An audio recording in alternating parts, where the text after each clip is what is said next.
யாரும் உட்காரலாம்.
அரியலூர் பகுதியில் ஒரு சிறப்பு ஊழியர் கருத்தரங்கிற்கு நாங்கள் கடந்து சென்றிருந்தோம்.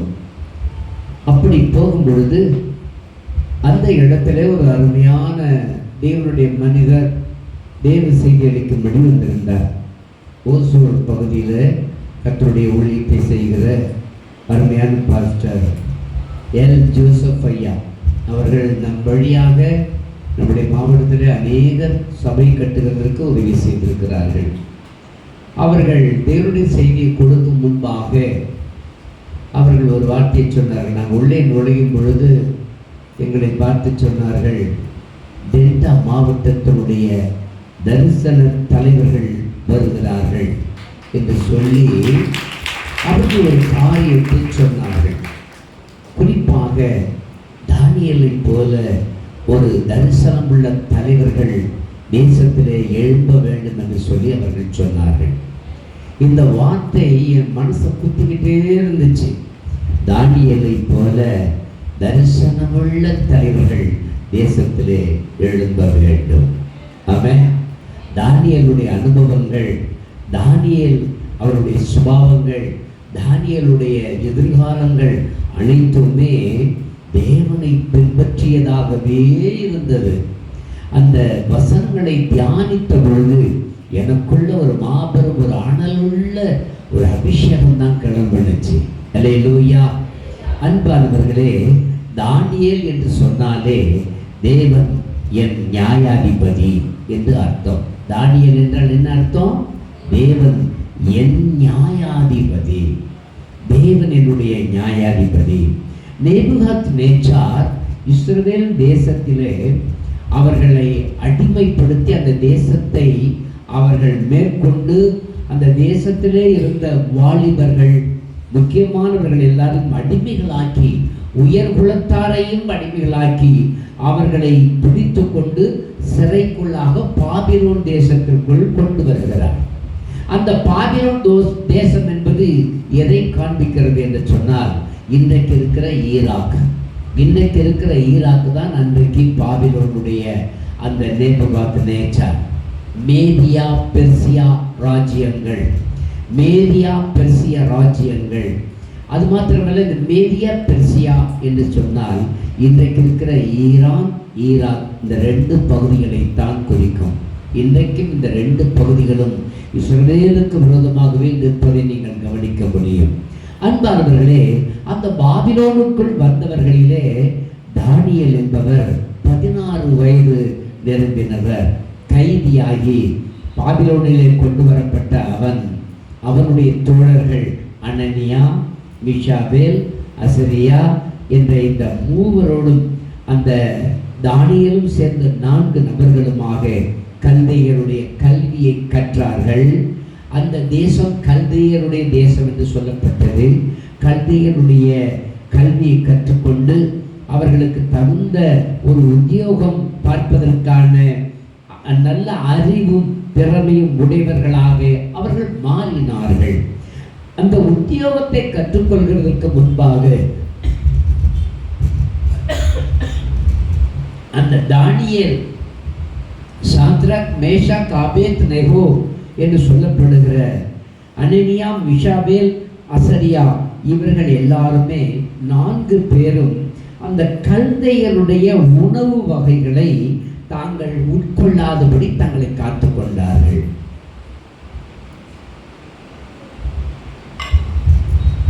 பொதுவாகவே உணவு வகைகளிலே விசுவாசிகள் எப்படி காத்துக்கொள்ள முடியும்? நிறைய பேர் கிராமங்களிலே நான் போகும் பொழுது உணவுகளை கொடுக்கும் பொழுது சொல்வார்கள், ஐயா இது இப்படிப்பட்ட ஒரு உணவு, அது வேணாயான்னு ஒதுக்கிடுவேன். சில இடங்களில் பார்த்தீங்கன்னா ரத்தத்தை வாங்கிட்டு வந்து வறுத்து கூட வச்சிருப்பாங்க. அந்த ரத்தத்தை உட்கொள்வது பாவம். ரத்தத்திலே உயிரணுக்கள் இருக்கிறபடினாலே பரிசுத்த வேதம் சொல்லுகிறது, நித்திய கட்டளையாக இயேசு தன்னுடைய சொந்த ரத்தத்தையும் ஜீவனோடு கொடுத்தார். ஆகவே நீங்களும் நானும் இரத்தத்தை நாம சிந்தவும் கூடாது, இரத்தத்தை குடிக்கவும் கூடாது. அப்படி இரத்தத்தை சிந்தினவர்கள் நம்ம இடத்துல இருக்கவே முடியவும் முடியாது. அதாவது ஒரு தவறை செஞ்சுட்டு திரும்பவும் அதே தவறை ரட்சிக்கப்பட்ட பிறகு செய்கிறாங்க பாருங்க, அவங்களுக்கு மன்னிப்பே கிடையாது, அவங்களுக்கு இந்த இடத்துல இடமும் கிடையாது. அல்லேலூயா. அன்பானவர்களே, நான் உங்களுக்கு சொல்லுகிற ஒரு காரியம் அதுதான்.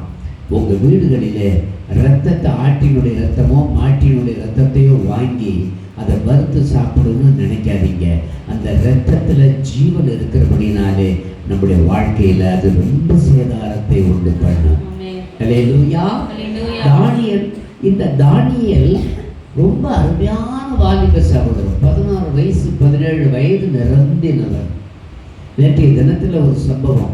நேற்றைக்கு கதவுகளை நம்முடைய அருமையான சகோதரர்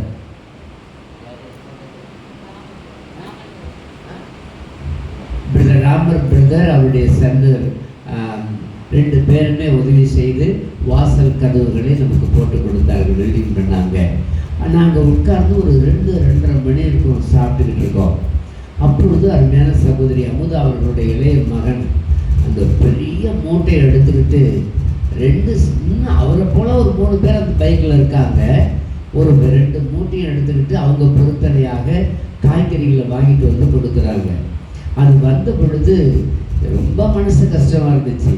இந்த பிள்ளைகள் கர்த்தருக்காய் உழைக்கிற அந்த உழைப்பை நினைத்த பொழுது அப்படியே நான் சிந்தித்து கொண்டிருந்த தானியேல் தான் நினைவுக்கு வந்தார். அந்த தானியேலுடைய சுபாவங்கள் என்னுடைய மனதில் வந்தது. அன்றைய நாட்களிலே ராஜ உபச்சாரமாக அவர்கள் புசிக்கிற உணவிலே கண்டிப்பாக போதை உண்டு. அதாவது திராட்சை, அதாவது உலர் திராட்சை சாப்பிடுவது, அந்த பழத்தை சாப்பிடுவதோ பிரச்சனை இல்லை. அதே திராட்சையினுடைய சாறை எடுத்து 1 மாதமோ 3 மாதமோ வருஷக்கணக்கில் வைத்து குடிப்பது ஆல்கஹாலாக மாறுகிறது. அதையெல்லாம் சாப்பிடுவதை தானியேலும் அவரை சார்ந்தவர்களும் தவிர்த்தார்கள். என கண்பானவர்களே, தானியேலை வழிநடத்திய சத்தியம் இது. முதல் பகுதியை நாம் படிக்கும் பொழுது தானியேலை வழிநடத்திய சத்தியம். அன்பானவர்களே, கல்தையனுடைய தேசத்திலே அடிமைகளாய் வந்து நின்றாலும் அந்த பிரதானிகளுடைய தலைவரிடத்தில் போய் அவர்களிடத்தில் உணவினால தங்களுடைய ஆத்மாவை தீட்டுப்படுத்தி விடலாகாது என்று உணர்ந்து உடைந்து ஆண்டவரிடத்தில் கண்ணீர் விட்டு கேட்ட அந்த வார்த்தையின்படியே உணவு வகைகளினாலே சேதமாகாதபடி தங்களை காத்து கொண்டார்கள். அல்லேலூயா. அன்பானவர்களே, உணவு நம்முடைய மனதை மதிமயக்குகிற போதைகளும், அது மாத்திரமல்ல விழிக்குழம்பு இல்லாத பன்றி மற்ற உணவுகளை சாப்பிடுவதும், கழுகுகளை சாப்பிடுவதும், அழுகின நாற்றமானவைகளை சாப்பிடுகிற இவைகளும் நமக்கு அருவருப்பானவைகள் தான். அது மாத்திரமல்ல, நன்றாக இருக்கிற நாய்கள் முதற்கொண்டு நாம் சாப்பிடுவதில்லை. நாகாலாந்து அந்த பகுதிகளில் உள்ளவர்கள் நாய்களை சாப்பிடுகிறார்கள். அதை போய் நம்ம குறை சொல்ல முடியாது. நமக்கு தெரிந்த மட்டிலையும் உணவு வகைகளிலே நாம் நம்மை சீர்படுத்தி கொள்ள வேண்டும், நம்மை மாற்றிக்கொள்ள வேண்டும். யூதர்களுடைய கடமை இந்த உணவுகளை விளக்க வேண்டும் என்று சொல்லி அவர்கள் தீர்மானித்தால் அவர்கள் சாகிற வரைக்கும் அதை தொடவே மாட்டாங்க. போதையை சாப்பிட்றது விட்டுடுவாங்க. ரெண்டாவது,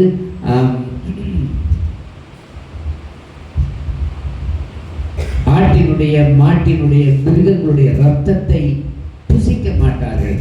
ஏன் ஆக்சிடென்ட் ஆன விலங்குகளை சாப்பிடக்கூடாது என்று சொன்னார்கள் என்றால், ஆக்சிடென்ட் ஆன விலங்குகளிலே அந்த ரத்தம் படிந்திருக்கும். ஆகவே தான் ஆக்சிடென்ட் ஆன விலங்குகளை நசலுண்டது, நொறுங்கினது இவைகளை சாப்பிடக்கூடாது என்று பரிசுத்த வேதம் சொல்லுகிறது. இவைகள் எல்லாவற்றையும் நாம் விட்டு விலக வேண்டும். யூதர்களுடைய கலாச்சாரத்தின்படி அவர்கள் அடுத்த வீட்டில் போய் கூட சாப்பிட மாட்டாங்க. ரட்சிக்கப்படாத அல்லது தங்களுடைய சரீரத்தில் அவர்கள் தேவ வசனத்தின்படியே சுன்னத்து பண்ணாதவங்க வீட்டில் போய் சாப்பிட மாட்டாங்க. இதையெல்லாம் ஆபிரகாமிடத்தில் ஆண்டவர் சொல்லி கொடுத்தார். ஆபிரகாம் காலங்களிலிருந்தே இது தொன்றி தொட்டு நடந்து வருகிறது. நம்முடைய பிள்ளைகளை நன்றாக நடத்த வேண்டும். பிள்ளைகளை நல்லா உற்சாகப்படுத்தணும். உணவு வகைகளை கேட்டாலும் சந்தோஷமாக கொடுக்கலாம். ஆடைகளை கேட்டால் சந்தோஷமாக கொடுக்கலாம். வேறு எவைகளை வேண்டுமானாலும் தகுதியானவர்களை செய்யலாம். தகுதியற்றவைகளை செய்வதற்கு நாம் இடம் கொடுக்கக்கூடாது. இக்காலத்தின்படியே இந்த லவ் பண்ணுறது உலக பிரகாரமான காரியம். காலம் வயது வருகிறதுக்குள்ளாகவே நான் ஒருவரை லவ் பண்ணுறேன்னு சொல்கிறது அயோக்கியத்தனம். ஏன்னா நமக்கு கொடுக்கப்பட்ட கட்டளை இத்தனை வயதிலிருந்து இத்தனை வயது வரைக்கும் படிப்பு தான்னா படிப்பில் தான் கவனம் செலுத்தணும். ஒரு வேலை வாய்ப்புக்குள்ளே போகணும்னா வேலை வாய்ப்புகளுக்கு தான் கவனம் செலுத்தணும். வேலை வாய்ப்பு கிடைத்ததற்கு பிறகு வயது வந்துவிட்டால், ஒருவேளை நீங்கள் விரும்பினது தேவனுடைய சத்தியத்திற்கு கட்டப்பட்ட ஒரு மகனாக இருந்தால் கண்டிப்பாக நானே பண்ணி வைப்பேன், தப்பே கிடையாது.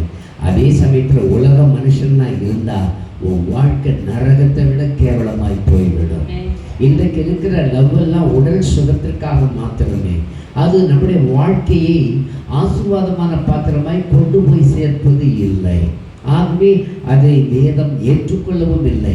ஆனால் அதே வேதம் சொல்வது, விருந்தினவர்களை திருமணம் செய்வது தவறல்ல, அவர்கள் சத்தியத்திற்குட்பட்டவர்களாய் இருப்பது முக்கியம். எனக்கு அன்பானவர்களே, ஆதியாகமத்தினுடைய புத்தகம் 18வது அதிகாரம் 19வது வசனம் சொல்லுகிறது, கர்த்தர் ஆபிரகாமுக்கு சொன்னதை நிறைவேற்றும்படியாய் கர்த்தர் ஆபிரகாமுக்கு சொன்னதை நிறைவேற்றும்படியாய் அவன் தன் பிள்ளைகளுக்கும் தனக்கு பின்வரும் தன் வீட்டாருக்கும் என்ன சொல்லுவான்? நீங்கள் நீதியையும் நியாயத்தையும் செய்து கர்த்தருடைய வழியை காத்து நடவுங்கள் என்று கட்டளையிடுவான் என்று நான் அறிந்திருக்கிறேன். ஆண்டவர் அறிந்திருக்கிறார்.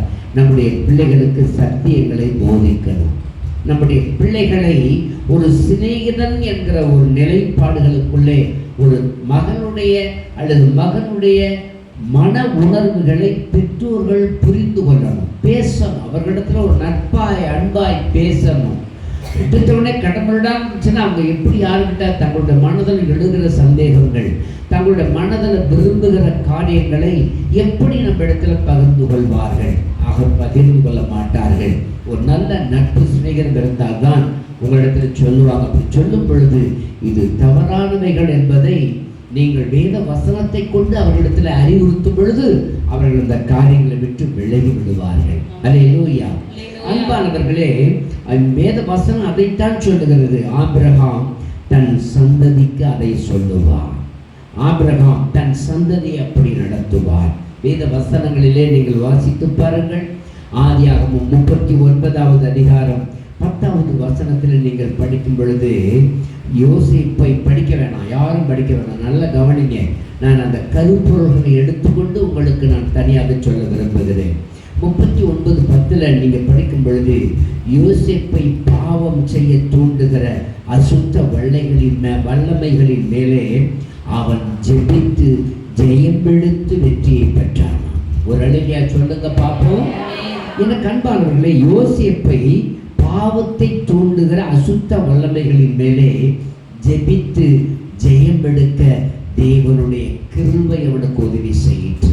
அவருடைய தகப்பனும் அவருடைய குடும்பத்தாரும் கற்றுக் கொடுத்த இந்த ஆபிரகாமுக்கு கற்றுக் கொடுத்த அந்த சத்தியங்களை விட்டு வழுவாதபடிக்கு தன்னை அந்த யோசேப்பு காத்து கொண்டான்.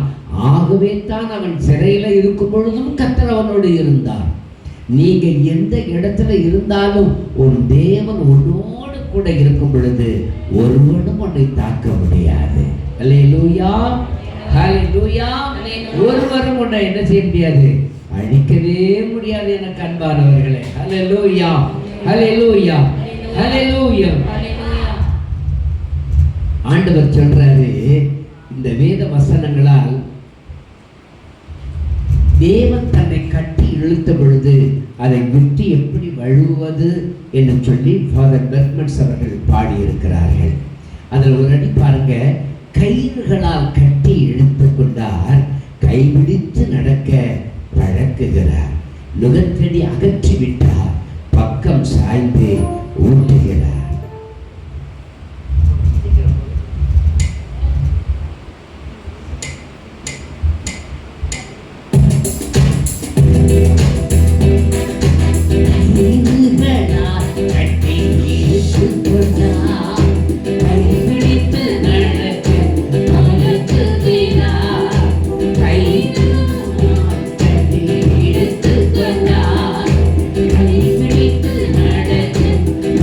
Hey,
யோசேப்பை எல்லாரும் மறந்து விட்டார்கள், யோசேப்பை எல்லாரும் வெறுத்து விட்டார்கள். ஆனால் யோசேப்பை ஒருத்தர் மறக்கல, அவர் ஆண்டவராகிய இயேசு கிறிஸ்து. அல்லேலூயா. அவன் சிறையில் இருக்கும் பொழுது இவரும் அவனோடு இருந்தார். அவனுடைய வாசனை ஒரு பெண்ணை கைபிடித்து இழுத்ததாக சரித்திரம் சொன்னது. ஆனால் பொறுமையோடு இருந்த அந்த யோசேப்பை கொண்டு தேவன் இந்த தேசத்தின் தலையெழுத்தை மாற்றினார். அல்லேலூயா. என்னாகமத்தினுடைய புத்தகம் 23வது அதிகாரம் 9வது வசனத்தை படிக்கும் பொழுது, இஸ்ரவேல் ஜனங்கள் அந்த ஜாதிகளோடு கலவாமல் தனியே வாசமாயிருப்பார்கள். இஸ்ரவேல் ஜனங்கள் அந்த ஜாதிகளோடு கலவாமல் தனியே வாசமாயிருப்பார்கள். அன்பிற்குரியவர்களே, வேதம் சொல்லுகிறது, நீங்களும் நானும் உலகத்தோடு கலவாதவர்கள். உலகத்தினுடைய சுபாவங்கள் நமக்குள் வரக்கூடாது, உலகத்தினுடைய பண்புகள் நமக்குள் வரக்கூடாது. உலகத்தான் குடிக்கிறானா நான் குடிக்க கூடாது, அதிலிருந்து நான் விடுவிக்கப்பட வேண்டும்.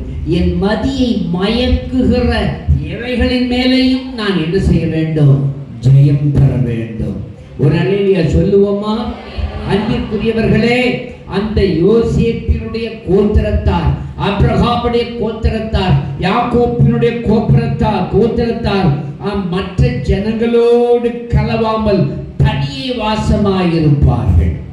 1 யோவான் 2வது அதிகாரம் 15வது வசனம் சொல்லுகிறது, உலக வழிபாடுகளை தேவனிடத்திலே விட்டு கொடுத்து அர்ப்பணித்து, தேவனுக்காக தன்னையே அர்ப்பணித்து வாழ்ந்த ஒரு மனுஷனுடைய வாழ்க்கை எப்படிப்பட்டதாக மாறி இருந்ததா? தேவனுடைய வார்த்தை பரலோகத்தினுடைய வழிகளை காண்பிக்கக்கூடியதாகவே இருந்ததா? அல்லேலூயா. உலகத்தை விட்டு வேறு பிரிக்கப்பட்ட இவர்களை கர்த்தர் என்ன செய்தாராம்? வெளிப்பாடுகளை கொடுக்கக்கூடியவர்களாகவே மாற்றினார். இந்த யோவான் இயேசுவோடு கூட மார்பில் சாய்ந்திருந்தவன், இயேசுவின் அருகிலே கடைசி வரை பின்பற்றினவன். அந்த யோவான் எண்ணெய் கொப்பரையில போட்டு எண்ணெயில கொதிக்க வச்சாங்க, சாகல, ஒன்றும் செய்ய முடியல.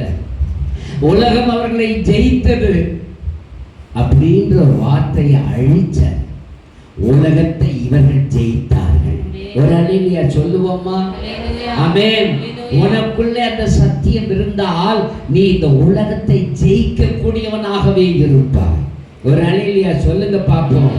அதனாலதான் 1 யோவான் 2:15 அவர் சொல்றாரு, உலகத்திலும் உலகத்தில் உள்ளவைகளிலேயும் அன்பு கூறாதிருங்கள். எனக்கு நல்ல இந்த கட்டிடம் தான் வேணும், இதுதான் என்னுடைய எதிர்காலம் நினைக்காதீங்க. நல்ல ஒரு பெண்ணு தான் எனக்கு எதிர்காலம் நினைக்காதீங்க. நல்ல ஒரு கணவன் தான் எதிர்காலம் நினைக்காதீங்க. பத்திரிகையில பேப்பரை புரட்டுனா போதும், ஒரு பழக்கம் என்ன ஆகிறது? நேசம் கசக்கும் பொழுது உயிரோடையே எரிக்கிறான், உயிரோடையே அழிக்கிறான், உயிரோடையே சிதைக்கிறான். சும்மா மாமா மச்சான் உலகம் நட்பு காதல் கீதல் சொல்லிட்டு சந்தி சிரிக்க வேண்டாம்.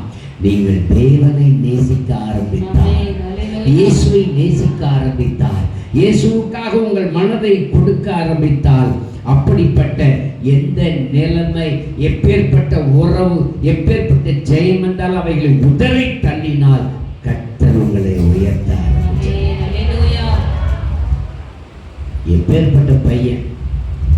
இந்த சங்கரை பார்க்குறப்பெல்லாம் ஊர் உலகமாக நடக்கும். மாயவரத்தில் எம்எல்ஏக்கள் எல்லாம் எத்தனையோ பேர் என்னிட்ட வந்து கேட்பாங்க, நீங்கள் வந்து கொஞ்சம் பேசி விடுறீங்களா, அவர்கிட்ட சில காரியங்கள் பேசணும். நான் சொல்லுவேன், அவர் யார்? அவர் ஒரு சாதாரணமான மனுஷங்க. அப்படி போய் நான் வந்து ரெக்கமெண்டேஷன்லாம் அவர்கிட்ட பண்ண முடியாது. சொல்லுவேன், அப்பேற்பட்ட ஆளை எத்தனையோ நபர்கள் வந்து பார்த்தா கூட தான் பிள்ளைங்கிறதுக்காக தூக்கி வச்சுட்டு சங்கரமா ஆடவே இல்லை. அதனால தான் இன்னைக்கு அவங்களை விசுவாசத்தில் வச்சிருக்கிறார். எல்லா பொருளும் பணமும் அவர் வச்சுட்டு போயிருந்தாருன்னா விசுவாசம் அங்கே இருந்திருக்காது, பரிசுத்தம் அங்கே இருந்திருக்காது. நான் இயேசுவுக்காக வாழுகிறேன் என்கிற எண்ணம் அவர்களுக்குள்ள இருந்திருக்காது. அது எல்லாம் குப்பன் ஆண்டவர் உதவி தள்ளிட்டு தான் இந்த அம்மாவை தனக்காக வச்சிருக்கிறாரு.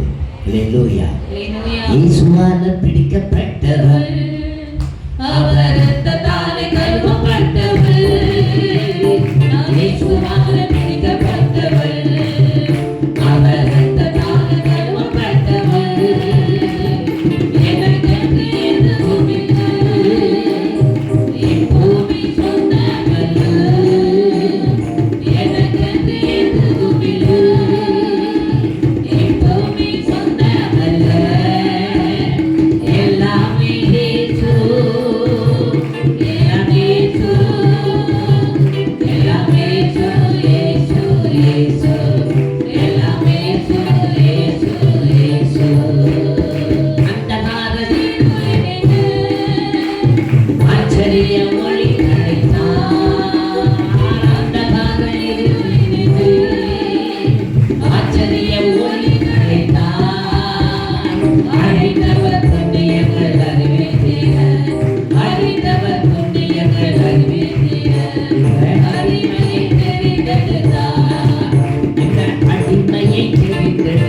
மனிதர்களுக்காக நம்முடைய ஆத்மாவை சாய்க்கக்கூடாது. இயேசுவுக்காக நம்மை கொடுக்கணும். இயேசுவுக்கு தான், இயேசுதான், இயேசுதான் என் ரட்சகரு, இயேசுதான் என் மகிமை, இயேசுதான் என்னுடைய கிருபை, இயேசுதான் என் எதிர்காலம். இந்த தானியலுக்குள்ள ஒரு அற்புதமான ஜெப ஆவி இருந்தது. அதுதான் அவனுக்கு வரங்களை கொடுத்தது. கரங்களை தட்டி ஆண்டவருக்கு நன்றி சொல்லுவோம். யார் ஜெபிக்கிறவர்களாக, யார் ஆண்டவரோடு நெருக்கமானவர்களாக, யார் மனிதர்களால் கைவிடப்பட்டு தேவனுடைய சிநேகிதம் தான் எனக்கு வேணும் நினைக்கிறாங்களோ, அப்படிப்பட்ட சூழல் அவர்களுக்குள் இருந்தால் கர்த்தர் அவர்களோடு பேசி, கர்த்தர் அவர்களோடு உறவாடி, கர்த்தர் அவர்களுக்குள் வரங்களை கொடுத்து இந்த உலகத்தை ஜெயிக்கும்படியான சூழல்களை கொண்டு போய் சேர்ப்பார். ஒரு அல்லேலூயா சொல்லுங்க பாப்பா. அல்லேலூயா, அல்லேலூயா, அல்லேலூயா. அப்படிப்பட்ட ஒரு அனுபவம் நம்முடைய வாழ்க்கையில் இருக்கணும். ஜெப ஆவி. ஆமென். பெல்கன்ஸ் ரொம்ப அழகா பாடுறாருல. ஆமென். என்ன பாட்டு பாடுறாரு? ஜெப ஆவி ஊற்றுமையா,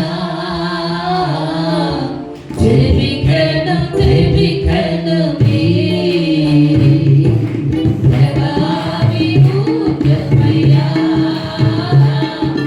ஜெபிக்கணும் ஜெபிக்கணுமே.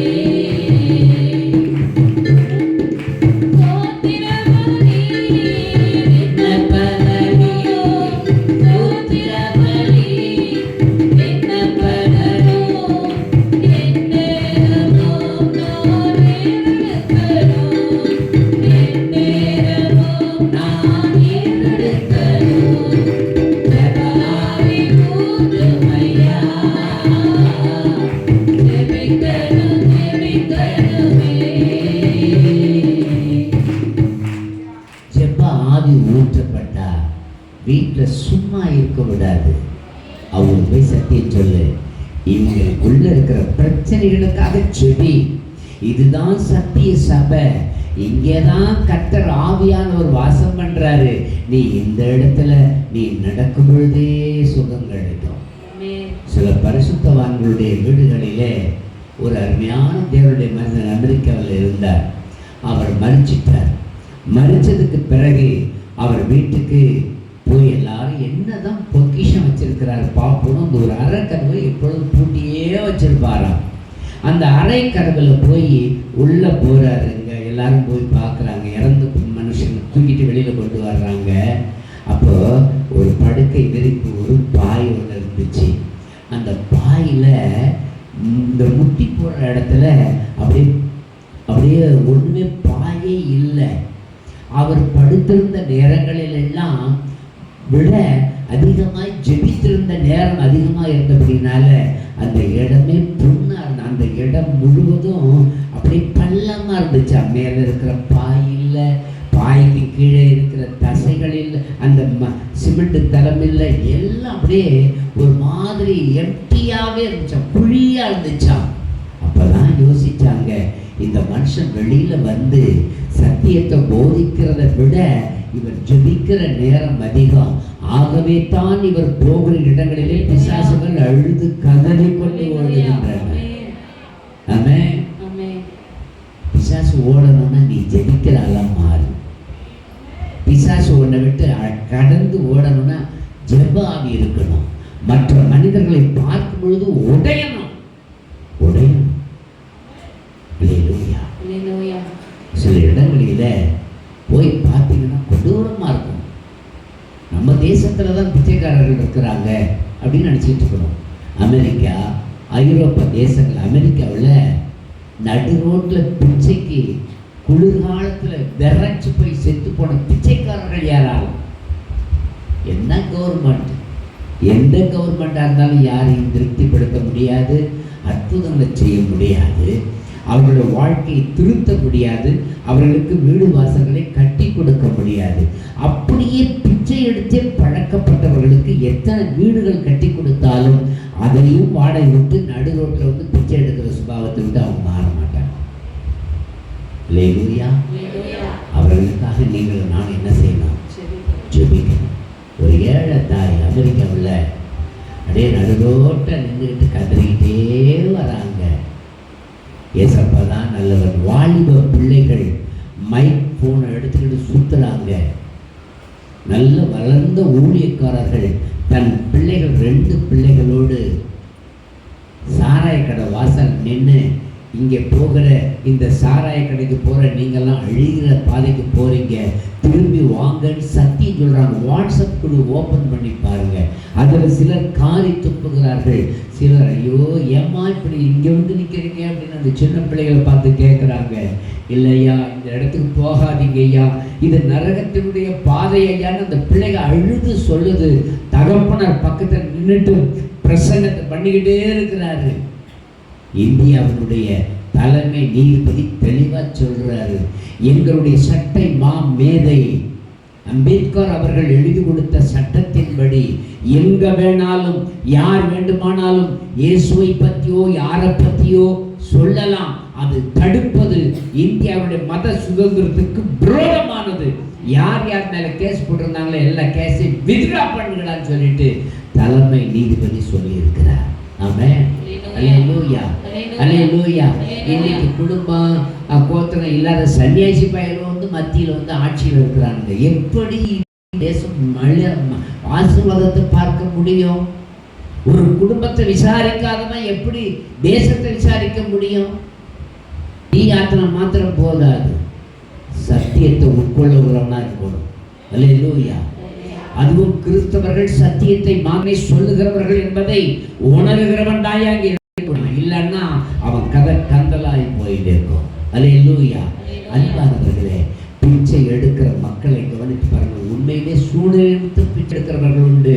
பிச்சை எடுத்து பணக்காரர்கள் ஆனாலும் அந்த பிச்சைக்கார புத்தியில் செத்தவர்களும் நிறைய பேர் உண்டு. ஆனால் நீங்களும் நானும் கண்ணீரோடு அவர்களுக்காக ஜெபிக்கணையா. ஜெப ஆவி நமக்குள்ள இருந்துச்சுன்னா அவங்களுக்காக நம்ம ஜெபிக்க ஆரம்பிச்சிடுவோம். அல்லேலூயா. தானியேல் எழுதின புத்தகம் 2வது அதிகாரம் 1வது வசனத்தில் படிக்கும் பொழுது, நேபுகாத்நேச்சார் ராஜ்யபாரம் பண்ணின 2ஆம் வருஷத்திலே நேபுகாத்நேச்சார் சொப்பனங்களை கண்டான். அதனால் அவனுடைய ஆவி கலங்கி அவனுடைய நித்திரை கலைந்தது. நேபுகாத்நேச்சார் அவன் எல்லாம் சரித்திரம். நீங்க உங்களுடைய வரலாற்று புத்தகத்தை படித்து பார்த்தீர்களானா, இந்த நேபுகாத்நேச்சார் தான் தொங்கு தோட்டங்களை எல்லாம் உண்டாக்கினவன். அவன் ஆட்சி, அவனுடைய அரசாட்சி குறித்தெல்லாம் நம்முடைய வரலாற்று புத்தகங்களில் எழுதப்பட்டிருக்கிறது. இல்ல வெளியே போகக்கூடாது. அல்லேலூயா. என கண்பானவர்களே, அப்படி அவனுடைய வாழ்க்கையில ஒரு சொப்பனத்தை காண்கிறான். தூக்கம் போச்சு.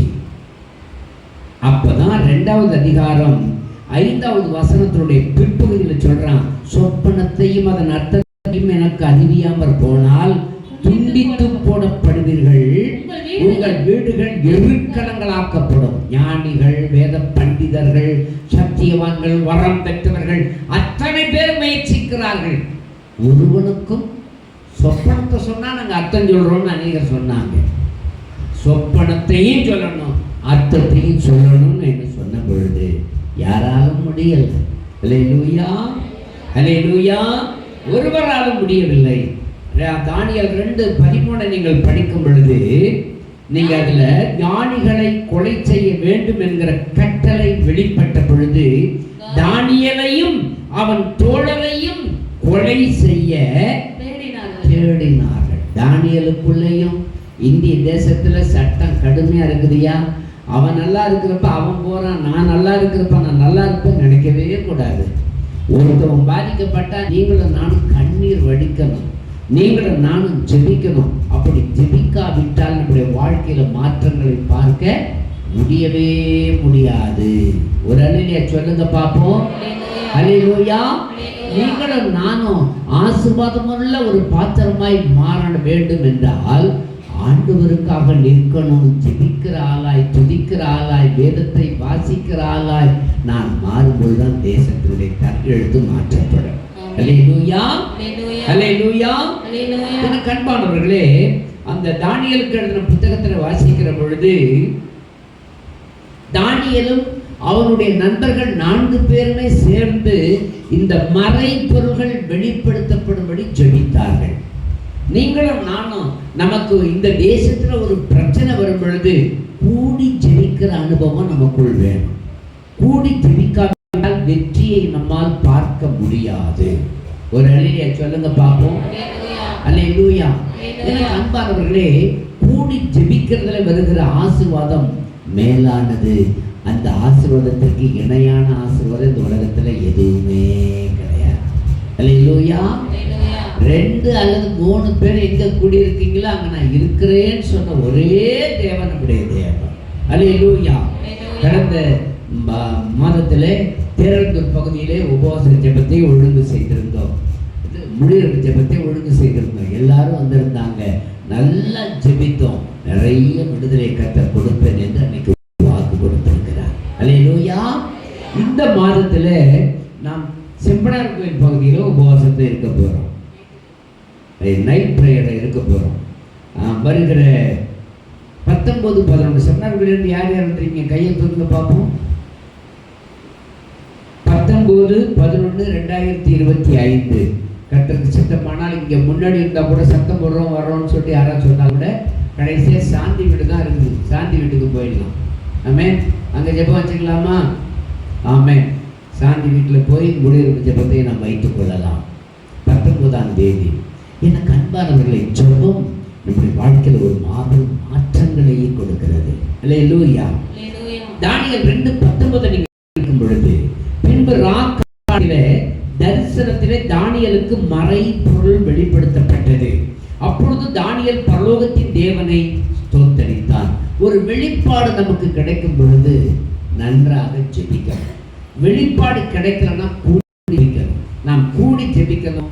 கர்த்தருடைய சமூகத்துல நன்றி சொல்லி ஜெபிக்கணும். இவைகள் எல்லாம் வரைமுறையோடு இருக்கும் பொழுது நமக்கு வருகிற தடைகள் எல்லாவற்றையும் கர்த்தர் மாற்றி போடுகிறார். ஒரு அல்லேலூயா சொல்லுங்க பாப்போம். அல்லேலூயா. வருகிற நல்ல கவனிங்க. வருகிற 5/11/2025 நம்முடைய சபையில முடிவு ஜெபம் உண்டு. பக்கத்துல இருக்கிற எல்லாரும் கண்டிப்பா வரணும். வெளியில இருக்கிறவர்களும் அம்மா எல்லாம் கூட வரணும். பாலெல்லாம் வர வேணாம். நீங்களும் ரொம்ப சிரமம், தூரம் ஜாஸ்தி. ஒரு 30 கிலோமீட்டருக்கு அந்தாண்டு வர்றதுலாம் கஷ்டம். என்ன பால் நான் சொல்ற கால் விழுந்தா? ஆமா, பக்கத்தில் இருக்கிற ஆட்களை தாறு வச்சு போட்டா கொண்டு வர முடியும். வருகிற 5ஆம் தேதி நடக்க இருக்கிற நம்முடைய சபையில் நடக்கிற முடிவு ஜெபத்திலையும் கலந்து கொள்ள வேண்டும். அன்பானவர்களே, மறை பொருள்கள் கூடி ஜெபிக்கும் பொழுது வெளிப்படுத்தப்படும். நான் அநேக தடவை சொல்லியிருக்கிறேன். ஒரு தடவை என்னுடைய தகப்பனாருடைய முக்கியமான அப்பா போஸ்ட் ஆஃபீஸில் அசிஸ்டன்ட் சூப்பரண்டா, ஆக்டிங் சூப்பரண்ட், அசிஸ்டன்ட் சூப்பரண்டா இருக்கும் பொழுது அவர்கள் முக்கியமான ஒரு பீரோ சாவி எங்கே வச்சேன்னு தெரியல.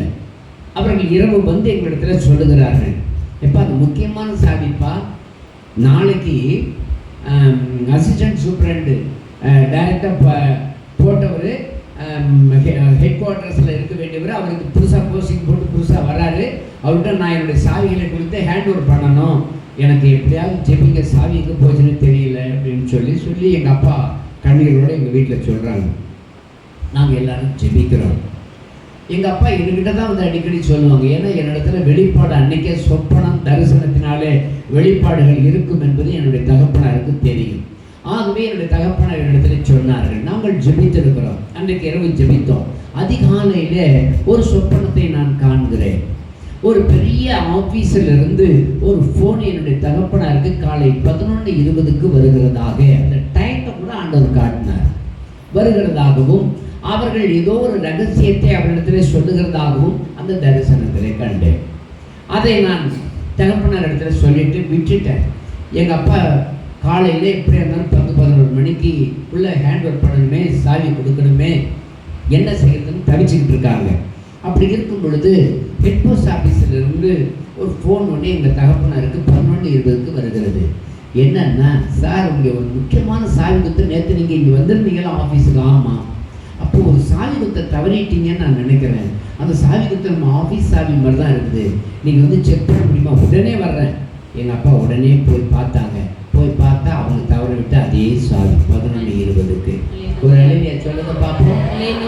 ஆண்டவர் வெளிப்பாடுகள் மறைப்பொருள்கள் அனைத்தையுமே வெளிப்படுத்தக்கூடியவர். அந்த மறைப்பொருள்களை நீங்க ஆண்டவரிடத்துல கேட்டீங்கன்னா ஆண்டவர் உங்களுக்கு வெளிப்பாடாக தருவார். ஒரு அழகிய சொல்லுங்க பார்ப்போம். ஹல்லேலூயா சொல்லுங்க பார்ப்போம். ஹல்லேலூயா ஹல்லேலூயா ஹல்லேலூயா.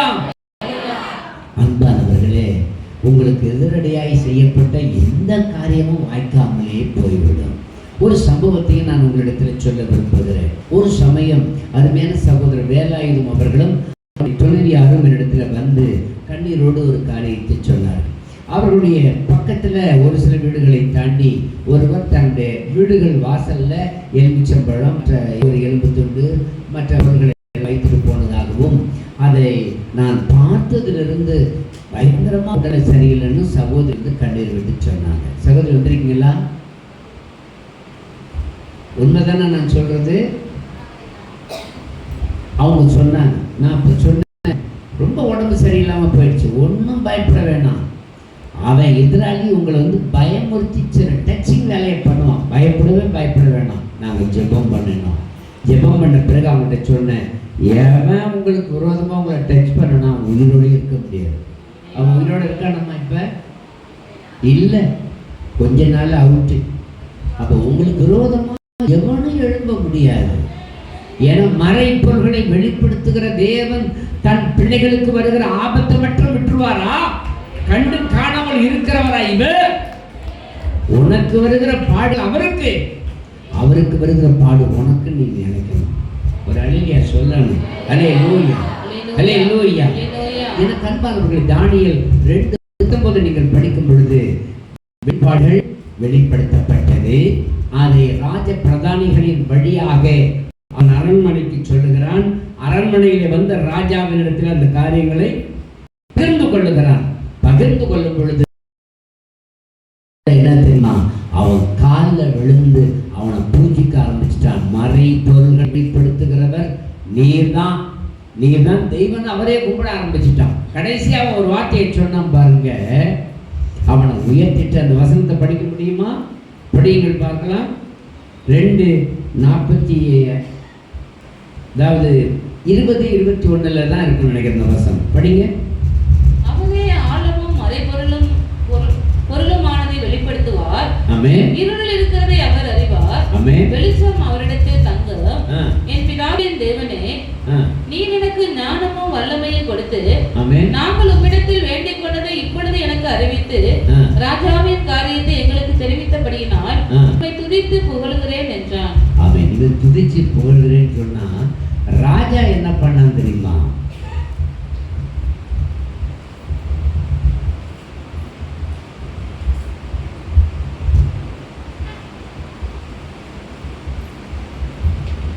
அப்பொழுது ராஜாவாகிய நேபுகாத்நேச்சார் முகங்குப்புற விழுந்து தானியேலை வணங்கி. நல்லா கவனிக்கணும், யாருக்கிட்ட விழுந்தான்?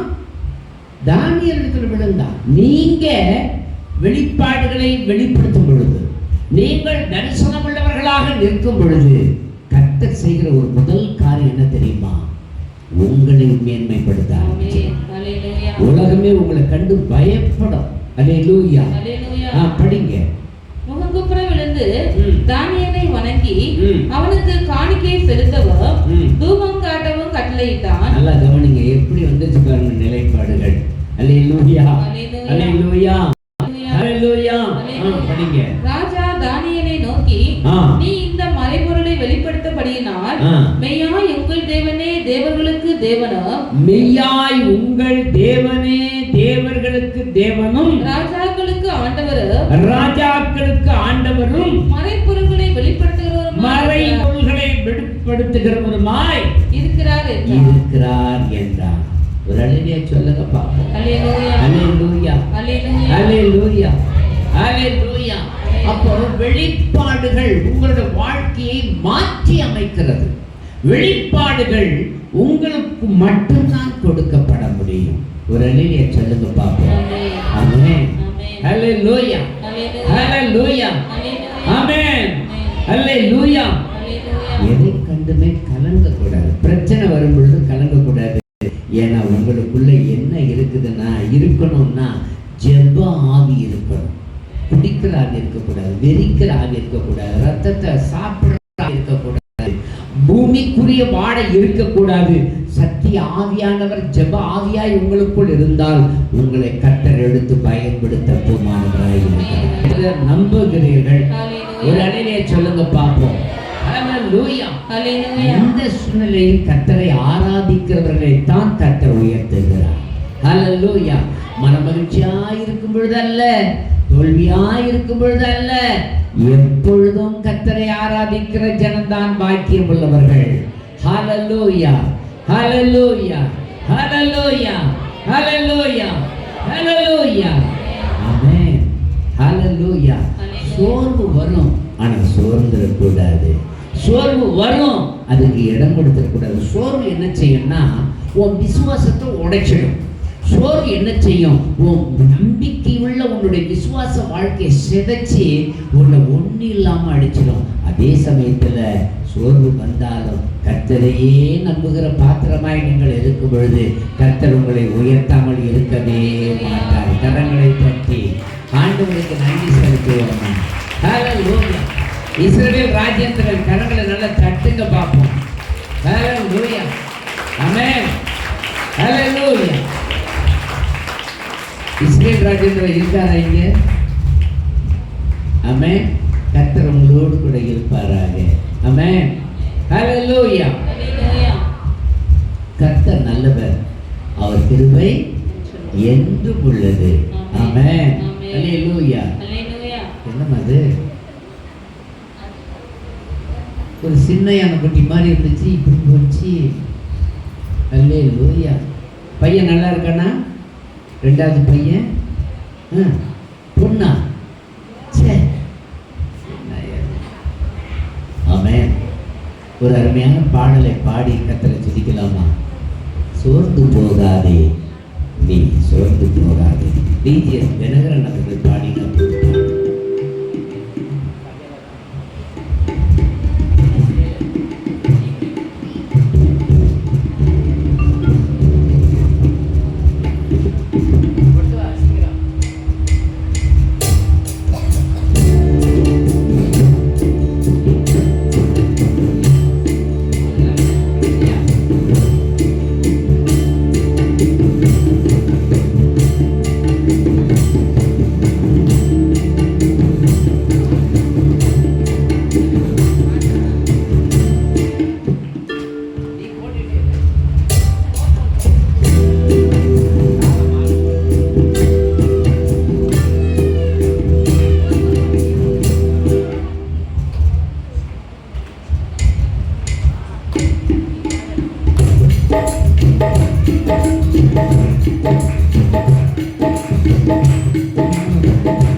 பல சமயங்களிலே நல்ல விசுவாசம் உள்ள ஒரு நபருக்கு சோதனைகள் வரும், வேதனைகள் வரும், போராட்டங்கள் வரும். ஆனால் நல்ல ஜெபிக்கிற ஆவியா இருந்தாங்கன்னா அதை அலட்சியப்படுத்துவாங்க. ஜெபிக்கிற ஆவி உள்ளவர்களை அது ஒண்ணுமே செய்ய முடியாது. அல்லேலூயா, ஆமென், அல்லேலூயா. எவ்வளவு சூழ்நிலைகள், எப்படிப்பட்ட நிலைமைகள் வந்தாலும் எப்படியெல்லாம் உடைத்தார். இன்னொரு சம்பவங்களையும் நாம் வாசிக்கலாமே. 1 ராஜாக்கள் 18வது அதிகாரம் 30 to 39 வசனங்களை நீங்கள் படிக்கும் பொழுது எலியா என்பவன் தகர்க்கப்பட்ட பலிபீடத்தை செப்பனிடுகிறார். எவ்வளவு அந்த சம்பவத்தை நான் நினைச்சு உருகி போயிருக்கிறேன். நினைச்சு பாருங்க.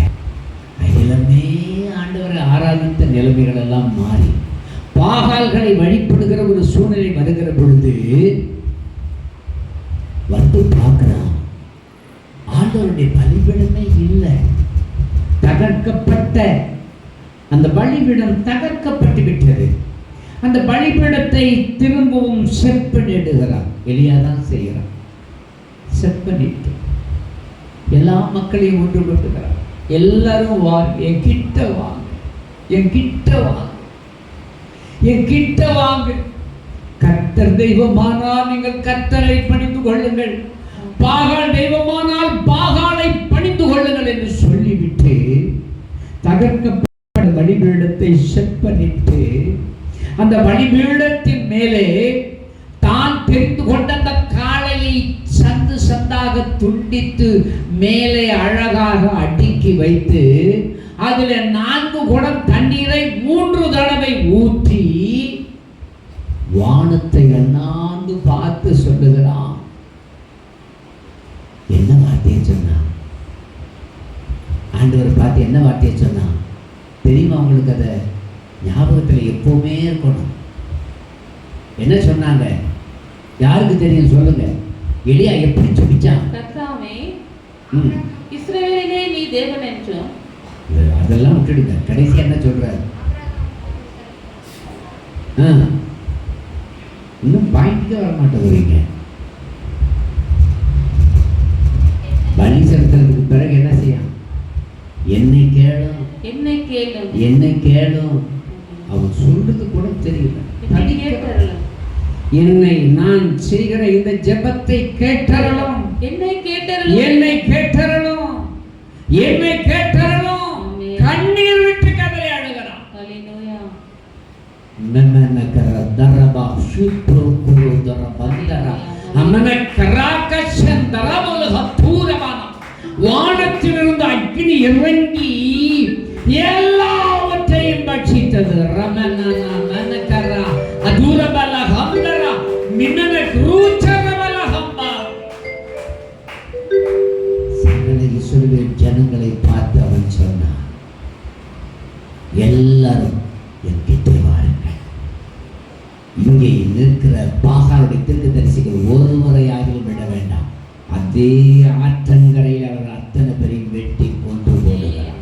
ஒரு அணிலியா சொல்லுங்க பாப்பா, ஒரு அணிலியா சொல்லுங்க பாப்பா. இந்திய தேசத்தினுடைய தலையெழுத்தை மாற்றுகிற அசுத்த ஆவிகள் மத்தியில் வாழ்க்கையில் இருக்கிறவைகள் அவைகள் அனைத்தையும் கர்த்தர் மாற்றும்படி உங்களுடைய ஜெப பீடங்களிலே ஜெபியுங்கள். எவனோ ஊழல்வாதி பெருசு கிடையாது, அயோக்கியம் பெருசு கிடையாது, மதவாதி தான் தேசத்துக்கு கொடுமையானவர்கள். அவங்களுக்கு எல்லா கெட்ட சுபாவங்களும் இருக்கும். தமிழ்நாடு பொறுத்த மட்டிலையும் இங்கே வந்திருக்கிற ஒரு ஆள் கூட வேற எங்கேயும் ஓட்டு ஒரு காரியங்களும் போடக்கூடாது, எல்லாம் இதுக்கு தான் போடும். ஊழல் வந்தாலும் பரவாயில்ல, நல்லது நடக்கலைன்னாலும் பிரச்சனை இல்லை. இந்திய தேசத்தில் ஒரு தனி ஒரு ஆளா எல்லா மதவாதிகளை ஜெயிக்கக்கூடிய ஒரு ஆளு தான் நமக்கு வேணும். அகிலத்தை மாற்றக்கூடியவர்கள் தேவனுடைய பிள்ளைகள் தான். என் அன்பானவர்களே, எஸ்தர் 9வது அதிகாரம் 1வது வசனத்தில் எஸ்தர் தன்னுடைய தாதிமார்கள் அத்தனை பேரையும் கூட்டுகிறார். தாதிமார்களை கூட்டி அவர்களிடத்தில் ஒரு வார்த்தையை சொல்லுகிறார், நான் சட்டத்தை மீறி ராஜாவிடத்தில் பிரவேசிப்பேன். சட்டத்தை மீறிட்டேன்னா அந்த ராஜா கோபம் வந்து என்ன வீட்டில் உட்கார்ந்து இருக்கிற வேண்டிய பொம்பளைங்க சட்டத்தை மீறி எப்படி நீ இடத்துல வருகிறாய் என்று என்னை கொன்று போட்டாலும் பரவாயில்லை, நான் போகிறேன் என்று போகிறார். எல்லாரும் ஜெபிக்கிறார்கள். அவர்களுடைய சதி திட்டங்கள் முறியடிக்கப்பட்டதோடு அவர்களுக்கு இஸ்ரவேல் ஜனங்களுக்கு பிரச்சனை உண்டு பண்ணின. ஆமானும் அவருடைய சேனைகளும் ஒன்றுமில்லாமல் எல்லாரும் தவிடுபடியாய் மாற்றப்பட்டார்கள். காரணம் என்ன? தீர்மானத்தோட உயிரை கையில வச்சுக்கிட்டு இல்ல, உயிரை குறிச்சு கவலைப்படாத எஸ்தர் ராஜஸ்ரீ புறப்பட்டு போனதை போல என் ஜனமே, நீ ஜெபிக்காவிட்டால் இந்த தேசத்தினுடைய தலையெழுத்து மாற்றப்பட முடியாது. ஹல்லேலூயா, ஹல்லேலூயா, ஹல்லேலூயா, ஹல்லேலூயா, ஹல்லேலூயா. எசேக்கியா ராஜாவுக்கு ஒரு கடைசி நிமிஷம், ராஜா படுக்கையில கிடக்கிறான். ராஜா அரண்மனையிலே உள்பகுதியிலே பிரவேசித்த ஏசாயா தீர்க்கன் வந்து சொல்லுகிறான், இன்னும் கொஞ்ச நாளிலே நீர் மரித்து போய் விடுவீர். நீ என்னென்ன காரியம் செய்யணுமோ அத்தனை வேலைகளையும் செஞ்சு முடிச்சிடும். அந்த தீர்க்க தரிசனம் சொல்லிட்டு வாசப்படியில் மேலே ஏறுறான். இந்த எசேக்கியா ராஜா அவனை பார்த்து படுத்து கிடந்தவன் சுகத்தை பார்த்து படுத்து கிடந்தான். சுகத்தை பார்த்துட்டு கண்ணீர் விட்டு கதறி அழுகிறான். ஆண்டவரே, எவ்வளவு வைராக்கியத்தோடு உண்மையோடு உடைய சமூகத்தில் நின்றேன் என்பதை நீ மறந்துவிடக் கூடாது. என் ஆயுசு முடிக்கப்படக்கூடாது, என் ஆயுசு மாற்றப்பட வேண்டும். எனக்கு சீக்கிரம் மரணம் தீர்க்க தரிசி சொல்லியிருக்கிறேன், மன்னிக்கணும், ஆயுசு நாள் கூட்டணும். 15 வருடங்களை கூட்டி கொடுத்தார். எத்தனை வருஷம் கூட்டி கொடுத்தாரு? 15 ஆண்டுகள். வெளியில போன அந்த தீர்க்கன் ஏசா அப்படியே திரும்பி வருகிறான். திரும்பி வந்து ஒரே ஒரு வார்த்தையை தான் சொன்னான், உன் கண்ணீரை நான் கண்டேன், உன் விண்ணப்பத்தை கேட்டேன், உன் கண்ணீரை நான் கண்டேன். உன் கண்ணீரை எலியா ஏசாயா தீர்க்கதரிசி பார்க்கல, நீ சொத்தை பார்த்துட்டு கண்ணீர் விட்ட பாரு. எத்தனை நாட்கள் என் ஜனமே நீங்கள் கண்ணீர் விட்டிருப்பீர்கள், என் வாழ்க்கை இப்படித்தான் போவதா என்று தடுமாறி இருப்பீர்கள். உங்கள் கண்ணீர்களுக்கு தக்க பதில் உண்டு. ஒரு மாற்றத்தை கொடுக்கிற தேவன் ஒருவர் ஒன்று உன்னோடு கூட அவர் இருக்கிறார். கண்ணீருக்கு தக்க பதில் உண்டு. உன்னை நாசமாக்கிறவர்கள் நாசமாய் போவார்கள். உன் காலில் விழுந்து மன்னிப்பு கேட்டானா தப்புவான், இல்லைன்னா அவன் ஜீவனுக்கு பதில் கிடையாது. கண்ணீரை கண்டா. ஆமென், ஹல்லேலூயா, ஆமென். ஏழைகளின் பலனே, எளியவரின் திடனே, ஏழைகளின் பலனே, எளியவரின் திடனே, புயல் காற்றிலே என் புகலிடமே,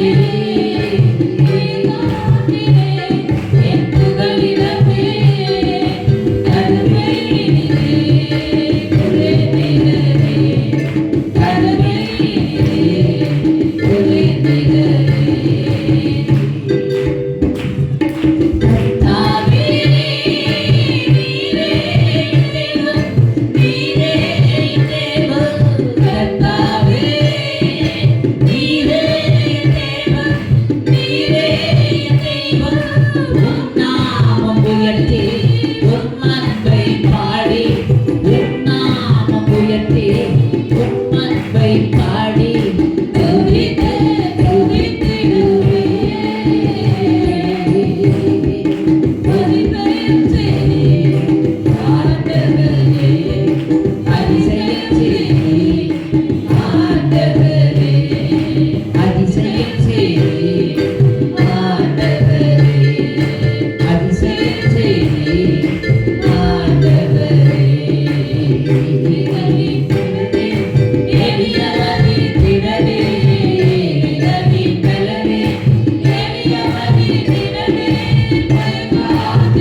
ஆமென்.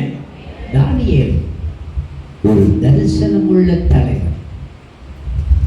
முன்னாடி தானியேலுக்குள் ஜெப ஆவி இருந்ததுனாலே வரம் வெளிப்பட்டது. உனக்குள்ள ஜெப ஆவி இருந்துச்சுன்னா நாலாபுறமும் உனக்கு நெருக்குதல் வரும். நாலாபுறமும் உன் கணவனே உன்னை தூஷிக்கலாம், மனைவி தூஷிக்கலாம். ஆனா ஜெபம் இருந்துச்சுன்னா போயாச்சு போயிட்டே எனக்கு என் தேவன் ஒருவர் போதுங்கிற எண்ணம் வந்தது. ஒரு அழிவை சொல்லக்கூட அல்லேலூயா அல்லேலூயா. அதே மாதிரி நீங்க ஒரு தரிசனமுள்ள தலைவனாய் இருந்தால் ஒவ்வொரு நாளும் தேவனுக்காகவே சாட்சியாக இருப்பீர்கள். ஒரு தரிசனமுள்ள தலைவன் தன்னுடைய சத்திய பிரமாணத்தை விட்டு வழுவவே மாட்டான். நீ ஒரு தரிசன தலைவனாய் இருக்கணும். அல்லேலூயா அல்லேலூயா. 4 நாட்கள் நற்செய்தி கூட்டங்களை சீர்காழியிலே நடத்தினோம். அந்த நற்செய்தி கூட்டத்தில் கடைசி நாள் நன்றி நவிழல் என்கிற ஒரு பணியை நான் எடுத்திருந்தேன். அப்பொழுது நான் சொன்னேன், இந்த நன்றி சொல்றதுல ஒரே வார்த்தையில் முடிச்சிடலாமேன்னாரு அகஸ்டின் ஜெபக்குமார். அது இப்படி ஒரே வார்த்தையில் முடிக்க முடியும்? இயேசு நல்லவன் ஒரே பிரசங்கத்தை பண்ணிட்டு போயிடலாமே, ஏன் விரிவாக்க வேண்டும்? அப்பொழுதுதான் மாற்றங்கள் என்ன நடந்தது என்று தெரியும். நான் அப்பொழுது சொன்னேன், இங்கே வந்திருக்கிற ஜெம்ஸ் ஆட்கள் எல்லாம் ஒவ்வொரு ஆளும் ஒரு மாதிரி, ஒன்று பாவக்காய், ஒன்று எட்டிக்காய், ஒன்று கசப்பு. வெளியில் நிற்கிற பிள்ளைகள்லாம் உள்ளே வாங்க, தேவையில்லாமல் வெளியில் சுற்றிக்கிட்டு இருக்கக்கூடாது. எந்த வாலிய பிள்ளைகளும் கொஞ்சம் கூப்பிடுங்க. சண்டே கிளாஸ் இல்லாமல் வேறு எந்த பையன்களும் வெளியில் நிற்கக்கூடாது. வெளியில் சில பேர் நிற்கிறத பார்க்குற உள்ளே வர சொல்லுங்க. ஹல்லேலூயா ஆமென். வர சொல்லுங்க. எனக்கு அன்பானவர்களே, அப்படிப்பட்ட ஒரு சூழல் நான் சொன்னேன். இன்னைக்கு என்ன நடந்துச்சு தெரியுமா? எங்களுடைய நற்செய்தி கூட்டங்களில் பல தடையாய் இருந்த ஒருவர் தானாகவே அந்த ஜெம்ஸினுடைய ஸ்தாபனத்தினுடைய தலைவர், தமிழ்நாட்டினுடைய பொறுப்பாளராக இருந்தவர் தானாக ஐக்கியத்திட்டு வெளியில் போயிட்டதாக நான் கேள்விப்பட்டேன். கசப்பு, வேப்பங்காய், பீக்கங்காய் இந்த மாதிரி ஆட்கள்லாம் இங்கே இருக்காங்கன்னு சொன்னேன். மனசு வேதனையோடு சொன்னேன். எங்களை செயல்படவே விடவில்லை. அவ்வளவு நெருக்குதலை உண்டு பண்ணினார். அவரை இன்னைக்கு அங்கே இல்லை. அல்லேலூயா. அன்பானவர்களே, சில சமயத்தில் உங்களுக்கு எனக்கும் பாகக்காய தேவையில்லாத நபராக யார் நடந்தாலும் செய்தாலும் அவர்கள் படுகிற இன்னல்களும் வேதனைகளையும் உங்களுடைய கண்களை என்னுடைய கண்களும் பார்க்கும். அப்பொழுதுதான் நீங்களும் நானும் சொல்லுவோம், எனக்கு விரோதமாக இல்லை, என் தேவனுக்காக நிற்கிற எனக்கு விரோதமாய் வந்து நின்றீர்களேன்னு கண்டிப்பாக. அல்லேலூயா. அன்பானவர்களே, தானியேல் ஒரு தரிசனமுள்ள ஒரு தலைவன். அந்த பரம தகப்பனோடு அனுதினமும் உறவாடுகிற ஒரு தகப்பன்.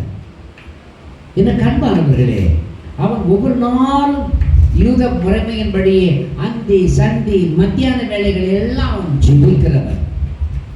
எல்லாரும் பார்க்கும்படி ஜெருசலேமை பார்த்து ஜெருசலேமை நோக்கி அவர்கள் ஜெபிக்கிற ஒரு மனுஷன். ஒரு அல்லேலூயா சொல்லுங்க பாப்போம். அல்லேலூயா. உங்களுடைய ஜெப அனுபவத்தையும் கர்த்தர் பார்க்கிறார்.